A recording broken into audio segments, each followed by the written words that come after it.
L'Association des maires ruraux de la Loire, que je préside depuis 3 ans, œuvre depuis 50 ans à la défense de la ruralité et aide au mandat des élus des petites communes, sans opposition avec l'urbain. L'association compte 232 adhérents à ce jour, soit 70 de plus que l'an dernier. C'est une réelle nouvelle dynamique. Nous participons depuis l'origine au Trophée des maires, car ils mettent en lumière nos villages et le travail acharné de nos élus qui les défendent. Cette nouvelle dynamique est réelle, ce avec la signature de nombreux partenariats qui vont lui permettre de mettre en place des actions territoriales. Je suis un peu curieux. Chaque fois que je vous vois, vous avez ce petit pins là, c'est quoi? C'est le pins, voilà. Ma commune est utile. Ah oui, voilà. Au cas où on ne l'aurait pas compris. C'est bien. Je confirme. Voilà, vous l'avez confirmé, c'est bien. Et en parrainant donc cette catégorie du développement économique et du commerce, on touche du doigt quand même un problème, parce que dans les communes, il y a de moins en moins de commerce. Et comment vous expliquez cette situation? Eh bien, comme disait Christophe Basile tout à l'heure, les maires mouillent la chemise. Et donc, effectivement, dans nos villages, eh bien, le nerf de la guerre reste le dernier commerce. Et quand il n'y en a pas, ça arrive, hélas, pour les communes, mais certains maires se battent pour essayer de recréer un espace de vie, un espace, un lien. Alors, soit par une épicerie, soit par un bar, soit éventuellement les deux. Voilà. Et comment vous incitez les personnes à venir vous installer dans vos communes pour tenir des commerces? Alors là, bien sûr, c'est avec les aides. Nous, au niveau de l'association, de l'association nationale, il y a des aides, des opérations comme Bouge ton coq, qui est donc une aide à la municipalité pour créer des épiceries associatives. Alors, tant que je vous tiens, j'allais dire, on va parler peut-être de quelque chose qui fâche, mais je suis obligé d'en parler parce que tout le monde en parle. On en a parlé hier aussi au Congrès des maires. C'est le ZAN, le zéro artificialisation nette. Et alors, le président de la région, Laurent Wauquiez, a annoncé qu'il allait se retirer du processus puisqu'il l'a qualifié de ruralicide. Et hier, le préfet a dit, de toute façon, c'est la loi et on va l'appliquer. Alors, quelle est votre position sur ce ZAN ? En 2 mots, parce qu'on pourrait faire une soirée. Sûr, non, on ne va pas, puis c'est trop compliqué en plus. Oui. Non, déjà, on n'est pas contre une restriction de la construction et surtout de la consommation foncière. On n'est pas contre. Là où nous, on se bat, les maires ruraux, puisque Laurent Wauquiez, son domaine est un peu plus large, mais nous, les maires ruraux, on se bat, puisque cette loi est quand même... elle implique aussi bien des contraintes dans l'urbain que dans le rural.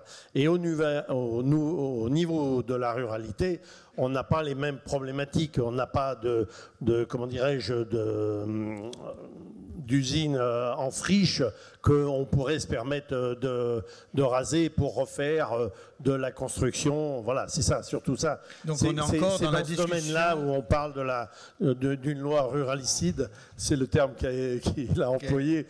Bon, nous, effectivement, on n'est pas contre. On est bien conscient qu'on ne peut pas agrandir et manger du foncier agricole à longueur de... Non, il faut bien stopper.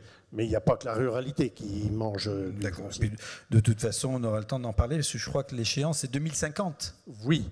Mais il y a quand même des rendez-vous Il avant. y a 2030 où on doit réduire de moitié déjà. Voilà. Très bien. Oui.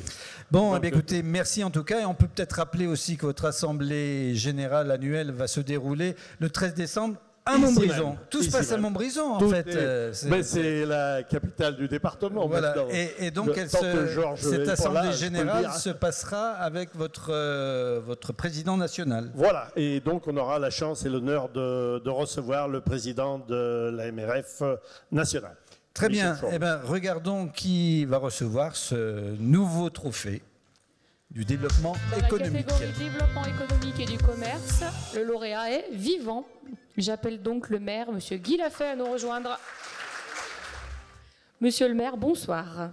Alors vous êtes ici, vous avez une commune d'environ 230 habitants et donc il fallait trouver une solution pour le commerce. Vous êtes donc ici pour votre magasin de distribution automatique de produits locaux et de pain.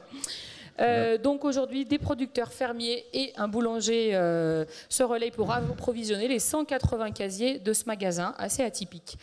Chez vous, il n'y avait plus de commerce. Alors depuis 30 ans, sur notre commune, effectivement, nous n'avions plus de commerce alimentaire. Et la vente de cette petite maison nous a donné l'opportunité de créer un espace de vente. Donc j'ai proposé, j'en ai parlé avec mon conseil municipal et on a convenu qu'une épicerie traditionnelle économiquement serait très difficile. Ça tiendrait pas. Ça tiendrait pas.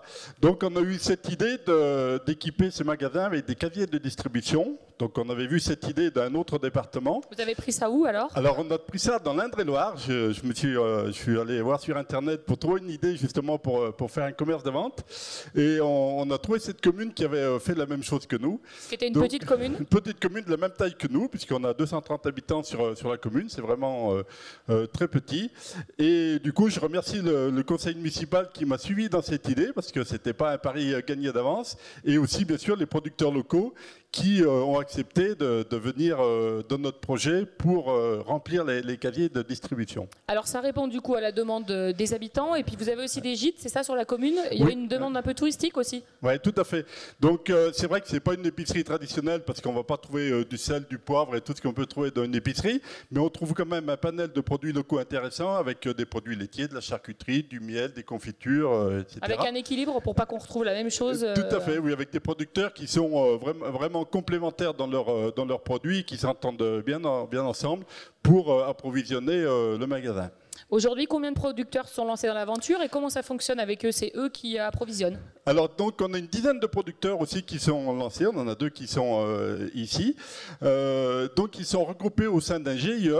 C'est une structure assez simple. Il fallait une structure officielle. officielle.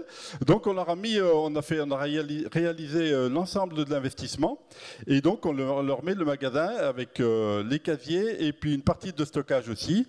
Et l'idée c'est que quand les producteurs viennent approvisionner, emporter des produits locaux, eh bien ils font le plein de leur casier, mais aussi de leur. C'est solidaire, on met pas juste sa volaille ou juste son miel. Et ils font un tour de rôle pour remplir régulièrement les casiers pour les approvisionner tout au long de la journée. Qui du coup leur prend pas trop de temps à chacun, c'était aussi le but. Donc, moi c'est facile à dire pour moi que ça leur prend pas de temps, ils vous diront peut-être pas la même chose, un peu moins que s'ils venaient tous les jours. Alors c'est vrai que pour eux c'est intéressant parce qu'ils n'ont pas à rester tout un matin sur un marché pour vendre leurs produits locaux et ils n'ont pas non plus 30 ou 40% de marge à donner à une grande surface pour vendre leurs produits. Donc c'est aussi pour eux quelque chose d'intéressant. Donc aujourd'hui le rôle de la commune ça a été d'acheter le bâtiment, de faire ses travaux.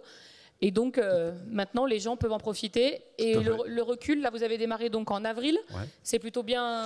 Du coup c'est plutôt bien parti. Alors c'est vrai qu'on n'a pas que les habitants de la commune, vous le disiez tout à l'heure, on a aussi des gîtes sur notre commune. On est à 1 kilomètre de la forêt de l'Espinasse où on a aussi un panel de gens qui viennent souvent prendre l'air dans la forêt, donc qui viennent aussi voilà. Et puis on a aussi des gens de passage. On est à la frontière avec la Saône-et-Loire où on a une route qui est assez passagère et des gens qui ont comme nous sur leur commune plus forcément de commerce alimentaire et qui viennent s'approvisionner ici. Et du coup, le fait d'avoir aussi un distributeur de pain, ça permet aux gens ça attire les clients pour venir tous les jours, du coup, d'avoir du pain frais. Voilà. Et ben, c'est une solution concrète en tout cas. On va du coup, au bout de 6 mois, on est à peu près à 50 000 € de chiffre d'affaires, ce qui est plutôt Paris réussi. Voilà, très bien. Et ben, on va vous laisser remettre le trophée.